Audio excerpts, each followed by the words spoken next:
শেষ ঠিকানায় সবাই একদিন পৌঁছায়। এই যাত্রায় কারো ছাড় নেই। সময় কাউকে আলাদা করে বেছে নেয় না, নামে, পরিচয়ে বা অবস্থানে। কোনো ভেদাভেদ করে না। কিন্তু সুখের ঠিকানা ভিন্ন।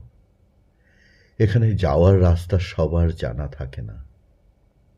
কেউ ভুল পথে হাঁটে অভ্যেসে, কেউ আবার নিজের বোঝা নামাতে না পেরে পেছনে পড়ে থাকে। সুখ সুখ মানে শুধু পাওয়া নয়, সুখ মানে বেছে নেওয়া, কাকে ধরে রাখতে হবে, কোথায় থামতে হবে, কোন লোভ থেকে সরে দাঁড়াতে হবে। এই সিদ্ধান্তগুলোই পথ বানায়।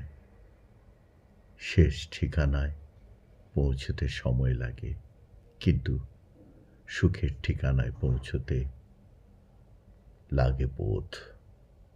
আর এই বোধটা সবচেয়ে কম মানুষের হয়।